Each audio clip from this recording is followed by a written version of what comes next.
नमस्कार, मैं हूं आशीष वर्मा। सीएनबीसी आवाज मोतीलाल ओसवाल स्टूडियोज में आप सबका स्वागत है।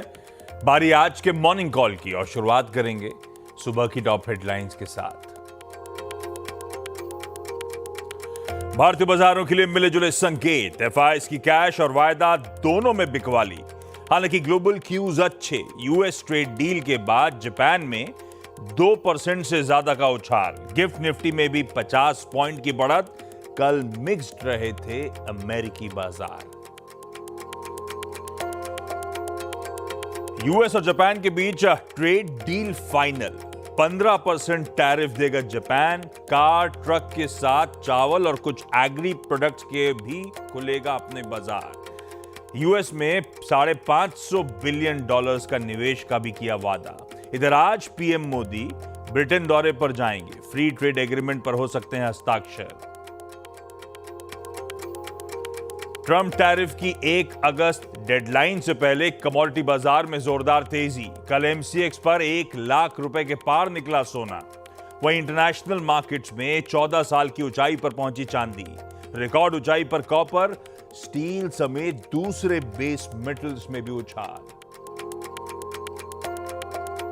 पहली तिमाही में अनुमान के मुताबिक रहे डिक्सन टेक्नोलॉजीज के रिजल्ट्स। 280 करोड़ के साथ दोगुना हुआ मुनाफा। आय और इबीटा में 95% की ग्रोथ। हालांकि मार्जिन्स रहे फ्लैट। वहीं केईआई इंडस्ट्रीज के रिजल्ट्स अनुमान से बेहतर। रेवेन्यू 25% तो प्रॉफिट 30% उछला। हालांकि मार्जिन्स पर दिखा हल्का दबाव। पहली तिमाही में पेटीएम ने पेश किए अच्छे रिजल्ट्स। 839 करोड़ के घाटे के मुकाबले हुआ 122 करोड़ का मुनाफा। रेवेन्यूज भी 28% बढ़े। कंपनी का इबीटा भी हुआ 71 करोड़ रुपए पॉजिटिव। अनुमान के आसपास रहे पहली तिमाही में दालमिया भारत के रिजल्ट्स। मुनाफा 71% बढ़कर 395 करोड़। फ्लैट रहे रेवेन्यूज। मार्जिन्स में दिखा उछाल। वहीं 31% बढ़ा जेएसडब्ल्यू इंफ्रा का प्रॉफिट। और नतीजों के लिहाज से आज बड़ा दिन। निफ्टी की 3 कंपनियां इन्फोसिस, डॉक्टर रेड्डीज और टाटा कंज्यूमर के आएंगे रिजल्ट्स। पहली तिमाही में 1 से 1.5% के बीच रह सकती है इन्फोसिस की कांस्टेंट करेंसी आय ग्रोथ। साथ ही Coforge, Persistent Systems, Oracle Financial समेत वायदा की 5 कंपनियों के रिजल्ट्स का भी रहेगा इंतजार।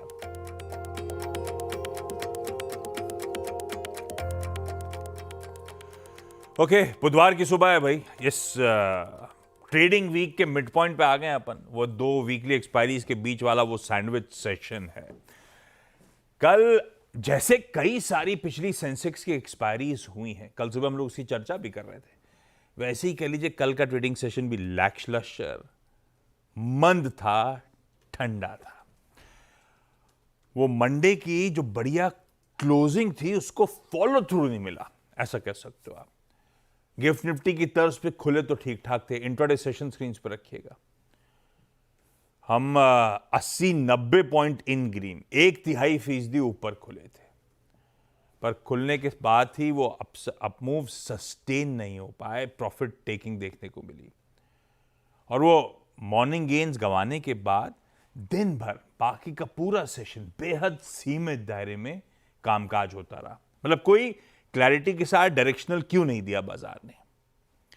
बिल्कुल कॉशियस, शायद एक पॉज ले रहे हो, रीअसेस कर रहे हो, ब्रेथ कैचअप कर रहे हो।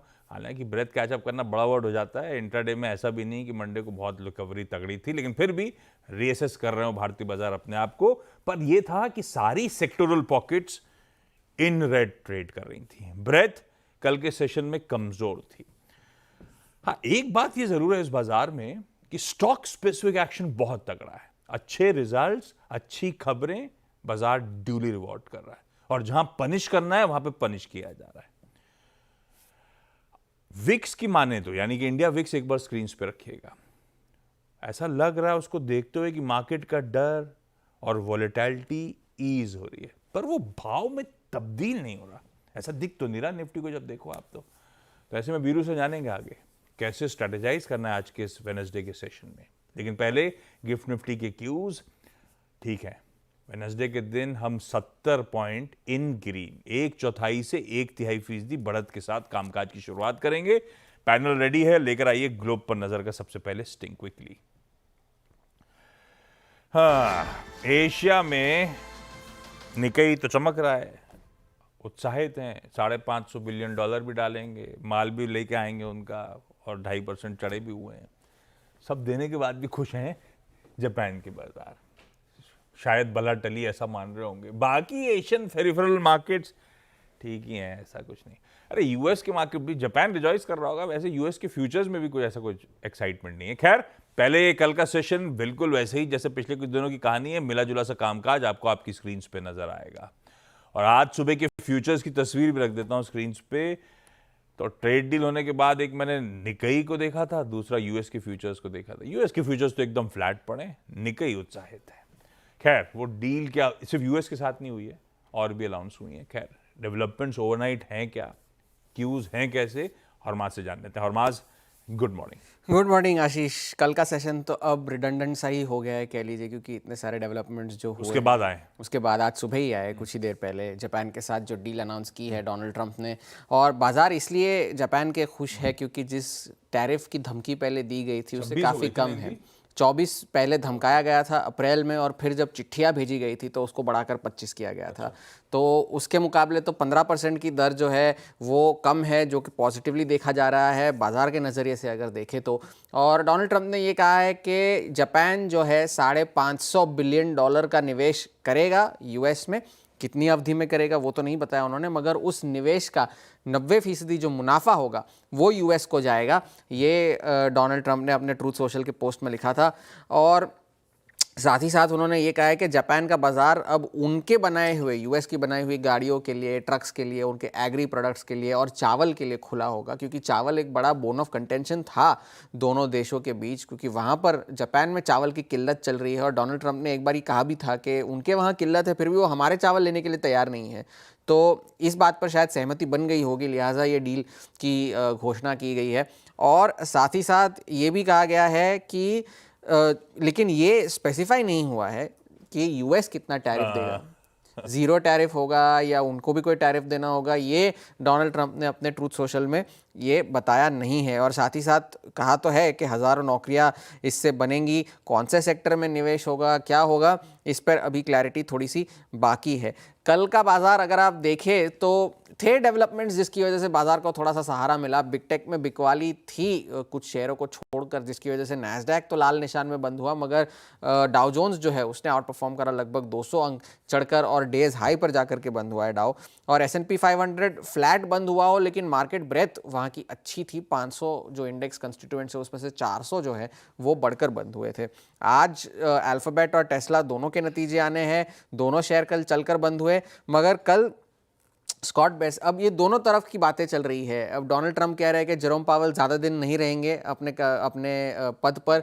कल स्कॉट बेसेंट ने एक इंटरव्यू में कह दिया कि मुझे ऐसा कोई वजह नहीं लगती कि जेरोम पावेल को अपना पद छोड़ना पड़े उनका कार्यकाल समाप्त होने से पहले। तो ये दोनों इस बयान के बाद जो है बाजार को थोड़ा सा सहारा मिला, क्योंकि पहले जो रिपोर्ट्स निकल कर आई थी उसमें ये कहा गया था कि स्कॉट बेसेंट ने ट्रंप को समझाया है कि ये जेरोम पावेल को अगर आप बर्खास्त करेंगे तो ये बाजार के लिए ठीक नहीं होगा। और उस पर डोनाल्ड ट्रंप ने एक लंबा चौड़ा अपना पोस्ट भी लिखा था ट्रूथ सोशल पर कि मुझे कोई नहीं समझा सकता, मैं दूसरों को समझाता हूँ, ये उन्होंने कहा था। टैरिफ का इम्पैक्ट अब तक महंगाई पर शायद ना देखा गया हो, लेकिन कंपनी के नतीजों में तो देखा जा रहा है, क्योंकि जनरल मोटर्स के नतीजे कल ख़राब थे, क्योंकि लगभग $1 बिलियन की जो है उनमें खर्चों में बढ़ोतरी हुई, जिस वजह से उनके नतीजों में नुकसान हुआ और 8% शेयर गिरकर बंद हुआ। टेक्सास इंस्ट्रूमेंट्स ने अपनी गाइडेंस को कम किया है टैरिफ को लेकर के, इस वजह से स्टॉक 11% नीचे था। और लॉकहीड मार्टिन भी कल 11% नीचे था, क्योंकि उन्हें $1.5 बिलियन की टैक्स हिट लेनी पड़ी। वो टैरिफ रिलेटेड नहीं थी मगर लेनी पड़ी। अब जापान के अलावा यूएस ने इंडोनेशिया के साथ भी डील की घोषणा की है, जहां पर इंडोनेशिया जो है अमेरिका के इंडस्ट्रियल और टेक प्रोडक्ट्स खरीदेगा, फार्म प्रोडक्ट्स खरीदेगा, एनर्जी खरीदेगा, और 19% की टैरिफ उन्हें देनी पड़ेगी। और इंडोनेशिया जो है अपने क्रिटिकल मिनरल्स यूएस को सप्लाई करेगा, जिसके बदले में यूएस को 0 टैरिफ्स देने होंगे, ये डोनाल्ड ट्रंप ने स्पेसिफाई किया था। और चीन को लेकर के स्कॉट बेसेंट ने कल ये कहा कि जो 12 अगस्त की जो डेडलाइन है वो बढ़ सकती है, अगले हफ्ते जाकर के वो स्टॉकहोम में चीन के दल से मिलेंगे, तो वहाँ से क्या निकल कर आएगा ये इंपॉर्टेंट होगा। जैसे कि पहले भी कहा, बिग टेक के नतीजे आज बड़े होंगे, अल्फ़ाबेट और टेस्ला के, वो मार्केट मूविंग होंगे। टेस्ला तो मार्केट ओपन से पहले आ जाता है और अल्फ़ाबेट बंद होने के बाद आता है, तो दोनों तरफ डायरेक्शंस देखने मिलेंगे। तो फिलहाल के लिए जापान के लिए हैंडओवर अच्छा है। यूएस का बाजार तो सुस्त है, क्योंकि बिग टेक आज जो नतीजे आएंगे वो डिटरमिन करेंगे बाजार कैसे चलता है। ओके, तो मतलब एक के साथ बता दिया कि हम पे क्या गाज गिरेगी, दूसरे के साथ बताया नहीं, चलो छुपा रहे हैं, है ना, ठीक है। और अपना भी फार्म प्रोडक्ट्स को लेकर यूएस के साथ दिक्कतें चल रही हैं। एग्री प्रोडक्ट क्या लेंगे उनका, ना बासमती बनाते होंगे, ना कोलम होगा, ना इंद्रायणी होगा, ना दुबराज होगा, तो हम खाएंगे क्या? खैर देखते हैं अपना क्या होगा। लेकिन ये ट्रेड डील, जापान के मार्केट्स एक्साइटेड, बाकी ठीक है, ग्लोब वैसे का वैसे ही। फिर से कॉशियस वाला हैंड, कॉशियस ही करेंगे। चलिए आज इन्होंने नेगेटिव नहीं कहा, सिर्फ कॉशियस का हैंडओवर आ गया अपना पास ग्लोब का। अब आइए आज की रणनीति अपने क्या बनानी है वो बातचीत हो जाए। कल सुबह अपनी चर्चा हो रही थी, मतलब कल सुबह था ट्यूसडे, तो मंडे सेशन के लिए बात हुई थी कि जो मंडे को सेशन हुआ था उसमें कोई दमखम ज्यादा था नहीं, सिर्फ दो हैवी वेट्स एचडीएफसी बैंक और आईसीआईसीआई बैंक ने स्पॉन्सर करा। कोई ब्रॉड बेस्ड रैली आई नहीं थी और बहुत तगड़ा कॉल और पुट का कंसंट्रेशन दिख रहा है। यही कल सुबह चर्चा हुई थी। ये बात हुई थी कि आप एग्जिट करें उछाल में, इनफैक्ट इवन रेजिस्टेंस के पास बिकवाली करने का मन बना सकते हैं। और अपने रेजिस्टेंस जोन थे 25, 168 से 195 खुले थे, उसी पैच की तरफ थे, उसी जोन्स पे हिट कर रहे थे और वहीं से मामला ठंडा पड़ा था और अपने बेस 1 तक आया पाता। तो बिल्कुल सटीक पड़ा वो मामला। अपने रेजिस्टेंस पे बेच के बेस पे कवर करने का जो मन बनाया था, आपकी स्क्रीन पे वैसे ही बिहेव करा भारतीय बाजारों ने। Veeru good morning. नया दिन, नई स्ट्रैटेजी, वेडनेसडे के दिन के लिए आउटलुक कैसा नजर आ रहा है, कैसे प्लेस दिख रहा है बाजार और रणनीति क्या होगी? गुड मॉर्निंग आशीष। देखिए कल भी उस फॉलिंग 20 फॉलिंग 10 से सेल ट्रेड ने काम किया, बट वो सेल ट्रेड भी उस चीज के अंदर रहा, मतलब वो फॉल जो कि ऑप्शन राइटर्स का एक डेडिकेटेड जोन था। कल हम सुबह 2 बातें कर रहे थे आशीष। कॉल पुट राइटर्स का ह्यूज कंसंट्रेशन, स्ट्रॉन्ग ग्रिप ली कॉल और पुट राइटर ने, बट फॉलिंग 20 डे में आपको एक सेल ट्रेड देगा और 50 डे में और 10 वे में आपको सपोर्ट देगा, प्लस 25,000 का पुट राइटर। आशीष स्थिति अभी भी वही है, रेंज बाउंड, बट रेंज आपको 200 पॉइंट दे रही है। आते हैं इंस्टीट्यूशनल स्टैट्स पे। कल हम जब एफआईएस के स्टैट्स को रीड कर रहे थे, उनकी इंडेक्स की थोड़ी शॉर्ट कवर को सम्मान दे रहे थे, कैश की बाइंग को रिस्पेक्ट दे रहे थे, एक बात हमने कल भी की थी Ashish, it's not yet a trend, ये अभी तक ट्रेंड में तब्दील नहीं हुई है। और देखिए आप अगले ही दिन करीब 3500 करोड़ रुपए की सेलिंग, डीआईएस का करीब 5240 करोड़ रुपए का बाय। नेट कैश था, लेकिन एफआईएस ने इंडेक्स को हायर लेवल पे एक बार फिर से ओपन किया।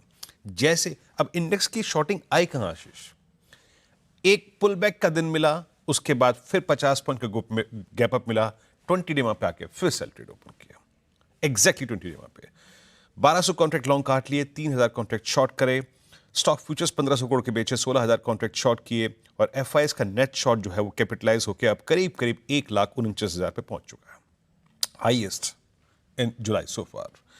एक और चीज आपने गौर की होगी, क्लोजर टू एक्सपायरी जब हम जा रहे हैं, कल एफआईएस ने पुल बैक पे क्लोजर टू 180 72,000 कॉल शॉर्ट करी, यानी कल का हाईएस्ट क्लस्टर इस एक्सपायरी के लिए अब एक मेक और ब्रेक टफ रेजिस्टेंस बन गया। कल इसी जोन पे 25,200 की कॉल भी की, 25,100 की कॉल भी की। कल के अगर आप इंटरडे स्टैट्स को देखें तो सबसे बड़ा बिल्डअप यहीं पर है with 72,000 call short by FIS और नीचे पुट राइटर्स एक एग्जिट ले रहे थे, स्पेशली 24,900 का लेकर ये pyramids. But still in 2 call writers के अगेंस्ट थोड़े पुट राइटर्स 25,000 पे और 24,900 पे खड़े हुए हैं। एंड कंसिडरिंग द फैक्ट कि वहां 2 एवरेजेस जिसमें से एक वीकली है एक डेली है परसिस्ट करता है, अप्रोच क्या रखेंगे? देखिए ये मान के चलिए कि क्लोजर टू एक्सपायरी जो कि नेक्स्ट वीक है, ये रेंज एक्सपेंड होगी, हम आएंगे इसके बाहर, नो डाउट अबाउट दैट, पर जब तक है इसका सम्मान करिए। लेके आइए रेजिस्टेंस 1, RS1 मेरे लिए अभी भी जब तक पार नहीं हो रहा है वो एक सेल की ट्रेजेक्टरी होगी। हम इस सेल की ट्रेजेक्टरी से बाहर तभी निकलेंगे जब 207 के ऊपर सस्टेन कर जाएंगे। In that case 3, 4, 5 will come और might be higher levels, but till the time जब तक RS1 नहीं बाइसेक्ट हो रहा है मैं सेल करूंगा। मैं इस इंटेंशन से कि बाजार इस रेंज को रिस्पेक्ट देगा, बेस 1 के आसपास, जहां पे फिर कह रहा हूं 25,000 का पुट राइटर है, जहां पे 10 विमा है, जहां पे 50 डिमा है, उसके आसपास with involve risk, with bit of risk, buy के ट्रेड्स को खोजूंगा। 200 पॉइंट है मेरे पास ट्रेड करने के लिए, उसी पे ट्रेड करूंगा। लेकिन एक बात याद रखिए, जो मैं कह रहा हूं कि ये रेंज डेफिनेटली एक्सपेंड होगी, और उसकी डेफिनेशन क्या है? अ स्विंग अबव और सस्टेन करने की टेंडेंसी अबव 25,207, या फिर आप बेस 1 वायलेट कर जाए। बेस 1 फिर स्क्रीन पे रखिएगा। अगर बेस 1 वायलेट होता है, एक वीकली एक डेली एवरेज, तो Nifty will prepare for 817 on the down side, 2 for 817, वो आएगा ही आएगा इन that case. Nifty bank again, परसों एचडीएफसी बैंक और आईसीआईसीआई बैंक सिर्फ शॉर्ट कवरिंग के सहारे ऊपर गए थे। ह्यूज आउटस्टैंडिंग ओआई शेड हुआ था वहां पे। बट कल जो चीज फोकस करने वाली थी, extreme pressure in PSU banks. Nifty PSU bank index collapse हुआ बिलो 20-डे exponential average. Look at call concentration 57,000 और पुट कंसंट्रेशन अब 56,000 पे चला गया है। लाइए लेवल्स देखिए, कल 10-20 दोनों टूटा, बट स्टिल मैं ट्रेडर्स से वकालत करूंगा कि अभी हम शॉर्ट जब कर रहे हैं बैंक निफ्टी को, तो प्लीज तभी करिएगा जब बेस 1 वायलेट हो। वहां पे पुट राइटर्स थोड़े से अलाइंड थे, थोड़ी सी शेडो वहां पे 10-20 की है, तो मैं तभी शॉर्ट करने की वकालत करूंगा जब ये बेस 1 टूट जाए। इन that case a swing towards 56161 possible है। बेस 1 अगर होगा तो एक पुल बैक, एक रिवर्सल ट्रेड देगा टुवर्ड्स RS1।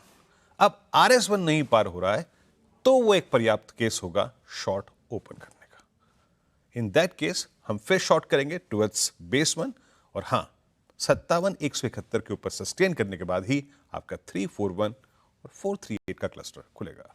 आशीष, परफेक्ट। यह है निफ्टी बैंक की आज की वेडनेसडे की स्ट्रैटेजी। चकाचक चार्ट्स के लिए चकाचक गाबा सर रेडी हैं सुबह सुबह। गाबा सर, गुड मॉर्निंग। गाबा सर, आज के प्रिफर्ड ट्रेडिंग बेट्स। बिल्कुल, आपसे एक क्लैरिफिकेशन लेनी। डील इंडिया के फेवर में होगा या अमेरिका के फेवर में होगा? डील तो डील ही कहलाएगा। हाँ। 1, ट्रम्प तो बोलेंगे ना कि डील हो गया, और फिर उसका क्रेडिट लेंगे। हाँ। वो तो बोलेगा मैंने डील किया। अबे किसके फेवर में हुआ? दोनों में फर्क है ना। ये मामला तो अभी क्या है? क्या मामला ये है कि इंडिया के साथ किसके हुई फेवर क्या है में जो होगा अपन आपको इस पता बात नहीं। को उतरा? इंडिया के फेवर में होगा या अमेरिका के फेवर में, तो पता नहीं, लेकिन वो क्रेडिट जरूर लेगा कि मैंने डील कर लिया। हाँ, ये तो सच है, ये तो लेंगे ही। हाँ, ये तो आई एग्री। हो सकता है हम भी ले रहे हो कि हमने इतनी बढ़िया स्टेज कर ली। Who knows? पॉसिबल है, लेकिन हमको 1 अगस्त का डेडलाइन पार करना है, कुछ भी हो उसके बाद ही करनी है। He is the president of America, not the emperor of the world. क्या हो गया? सुबह सुबह भड़के हुए लिख रहे हो आप एकदम। Yes. अब दो stock. Good morning to you. ठीक है। मेरे को पहले गुड मॉर्निंग। हेवल्स इंडिया।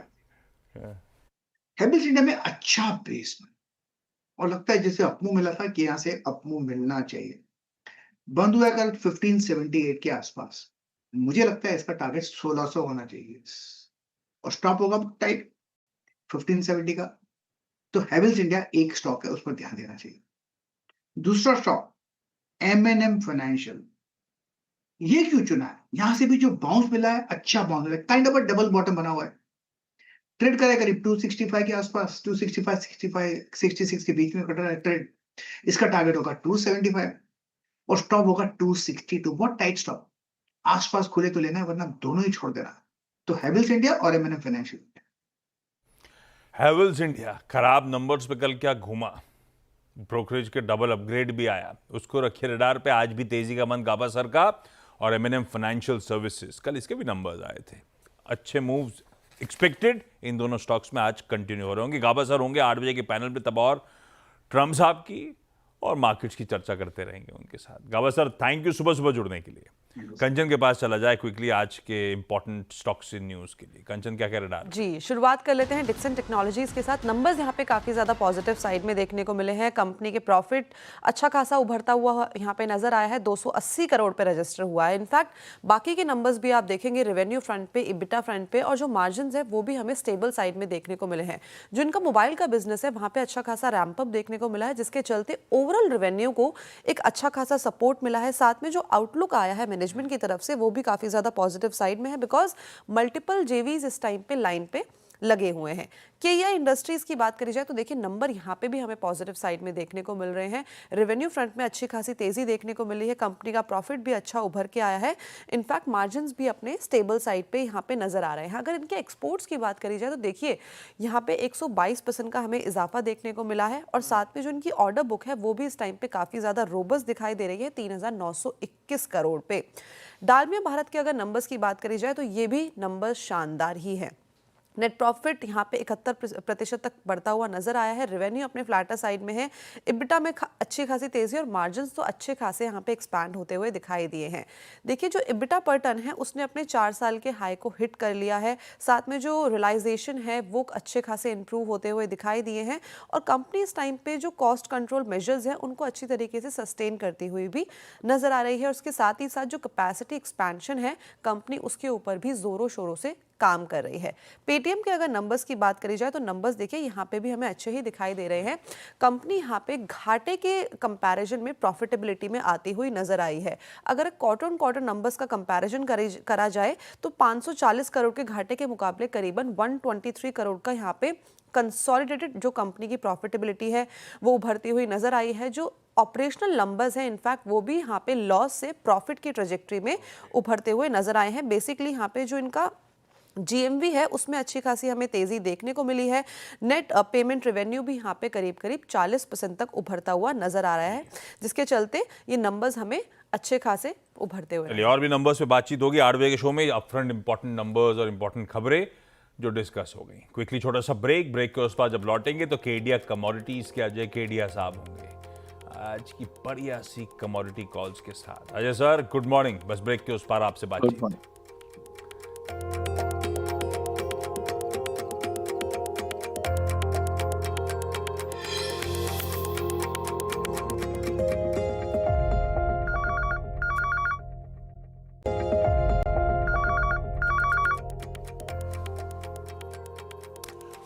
तो अगर आपकी सेकंड प्लेट एक बार स्क्रीन पर रख दीजिएगा, सारे क्यूज आपकी स्क्रीन पर आ जाएंगे। अपन चले अजय सर के पास आज के बढ़िया से ट्रेड आइडियाज के लिए। अजय सर आज की commodity calls. Very good morning Ashish. मुझे लगता है कि अगर हम सेंसेक्स और सोने की दौड़ की बात करें तो सोना अब सेंसेक्स को बहुत अच्छे से पिछाड़ चुका है। एक फिक्स लेवल मुझे लगता है कि अब बनता हुआ दिखाई दे रहा है। कल के सेशन में हमने सोने को 1 लाख का लेवल क्रॉस करके होल्ड करते हुए देखा है, जबकि चांदी भी नए हाई मारते हुए दिखाई दी है। तो दोनों में ही मुझे लग रहा है कि डॉलर इंडेक्स में थोड़ी सी गिरावट, अनसर्टेनिटी, टैरिफ को लेकर बना हुआ है, जियो पॉलिटिकल फ्रंट बना हुआ है, जिसके चलते आज भी रेंज जो रहेगा वो पॉजिटिव रहेगा। बाय ऑन ड्रॉप की रणनीति बना के चलिए, जहां पे सोने को 99,800 पे लेके चलेंगे, 99,400 का स्टॉप लॉस लगाएंगे, 1,06,000 का टारगेट रहेगा। वहीं अगर चांदी की बात करें तो चांदी चंचल ज्यादा है, क्योंकि सोमवार के सेशन में पिछले सोमवार को हमने 1,15,000 का लेवल छुआ, फिर 1,10 का ड्रॉप आया और फिर से आज हम 1,15,000 के ऊपर जा पा रहे हैं। तो 1,14,500 पे हम चांदी लेंगे, 1,13,500 का स्टॉप लॉस लगाएंगे।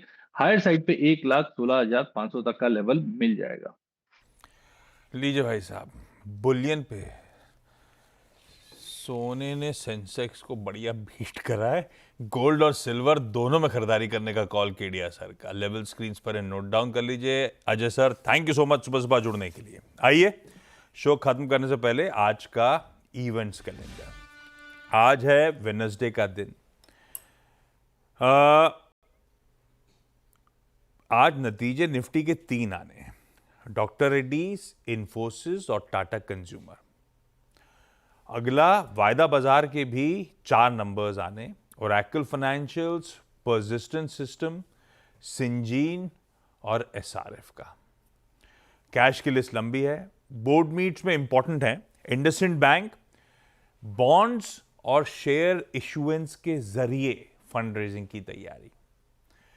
बोरोसिल रिन्यूएबल्स बहुत चला हुआ स्टॉक है, रिजल्ट्स आने, प्लस ये कह रहे हैं preferential issue of shares consider करेंगे। तिलक नगर इंडस्ट्रीज कल लपक चला हुआ था। क्यों चला हुआ था? क्योंकि आज फंड रेजिंग की तैयारी कर रहे हैं शेयर इशुएंस के थ्रू। तो ये ध्यान रखिएगा, काफी चले हुए स्टॉक्स हैं इनमें से कई सारे। X dividend, Pidilite industries important, आपकी स्क्रीन पे बाकी सारी लिस्ट आ जाएगी। एक्स डेट है, महिंद्रा लॉजिस्टिक्स की राइट्स इशू का एडजस्टमेंट के साथ अब शेयर ट्रेड कर रहे होंगे। ऐसी कोई तांला प्लेटफॉर्म्स के बायबैक का एडजस्टमेंट प्ले आउट हो रहा होगा। वायदा के कर्व में अब 3 स्टॉक्स होंगे आज के लिए, बंधन बैंक, आरबीएल बैंक और आईईएक्स। 2 आईपीओज आज से सब्सक्रिप्शन के लिए खुलेंगे। इंडीक्यूब स्पेसेस आज से खुल के फ्राइडे को बंद होगा। 225 से 237 का प्राइस बैंड, 700 करोड़ पे मोबिलाइज करने आ रहे हैं। ये स्पेस क्लटर होती जा रही है। ये क्या मैनेज वर्क स्पेस, एक एक करके आईपीओ स्पेस में आते ही चले जा रहे हैं। खैर, इसकी चर्चा आगे करेंगे। दूसरा है जीएनजी इलेक्ट्रॉनिक्स, ये भी आज खुल के फ्राइडे को बंद होगा। इसका भी 225 से 237 का प्राइस बैंड, मैंने 2 बार चेक करा, दोनों के सिमिलर प्राइस बैंड से।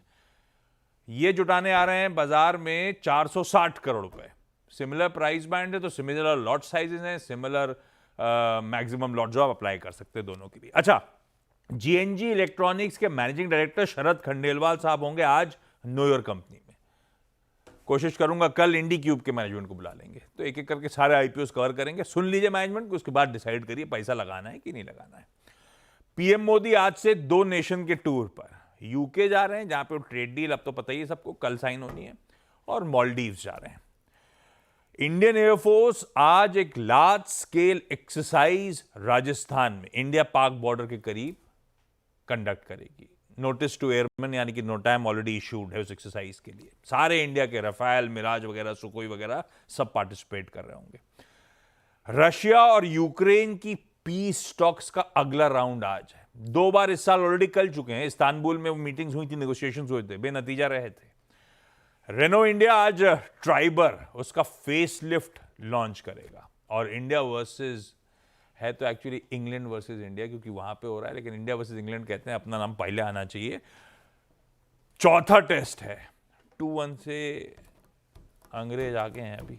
आज का इंटरेस्टिंग होगी वो सीरीज, मैच 5 दिनों का आज से शुरू हो रहा है। खैर, गिफ्ट निफ्टी के संकेतों के साथ छोड़े जा रहा हूं 1/4% इन ग्रीन वेडनेसडे के दिन। आशीष तैयार होते हुए ब्रेक के उस पार इनके साथ मिलते हैं सीधा सौदा में। नमस्कार।